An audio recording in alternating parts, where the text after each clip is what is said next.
ہوگا۔ اور یہی حال ہوا کہ ہمارا معاہدہ ہوا، جو کہتے ہیں ہم ریاست مدینہ کے دعوے دار ہیں، مگر ہمیں احتجاج کرنا پڑ رہا ہے رسول اللہ کی عزت کے لیے۔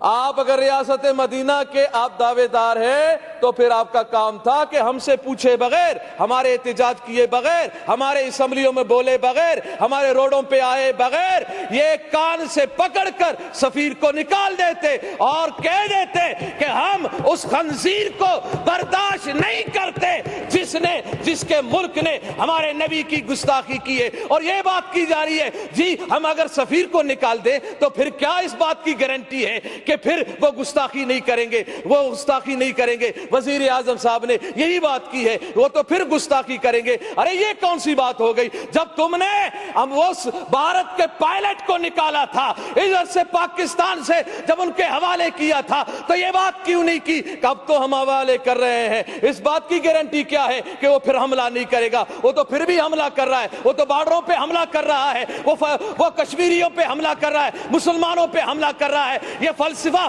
اپنے پاس رکھو، یہ بزدلانہ فلسفہ ہے۔ یہ بزدلانہ فلسفے میں اپنے آپ کو مت چھپائیں، بلکہ رسول اللہ کی عزت کے لیے، غیرت کے لیے۔ وہ نور الحق صاحب نے یہ کہا کہ جی یہ تو علماء و مشائخ سے زیادہ عاشق رسول ہے عمران خان۔ میں نے کہا اتنا بڑا عاشق رسول منت میں کروں کہ گستاخ کو نکالو، منت سماجت ہم کریں، ہاں خون ہم بہائیں، زخمی ہمارے لوگ ہو، پریشان ہم لوگ ہو، ایف ای آر ہم پہ کاٹی جائے، مقدمات ہم پہ ہو، اور کہتا یہ ہے کہ میں عاشق رسول ہوں، میں عاشق رسول ہوں۔ آج اس اسمبلی کے ممبر ہمارے ایک شہزاد بھائی نے کہا میں تو غازی عبد القیوم صاحب کے خاندان سے ہوں، میں اس لڑی سے ہوں، ماشاءاللہ۔ میں نے کہا بہت اچھی بات ہے، آپ کی رگوں میں تو عاشق رسول کا خون دوڑ رہا ہے، تو ہونا تو یہ چاہیے تھا کہ جب ہم رسول اللہ کی عزت کے لیے روڈوں پہ ہم بیٹھے تھے، پرامن احتجاج کر رہے تھے، آپ کو چاہیے تھا یا تو آپ استعفیٰ لکھ کے دے دیتے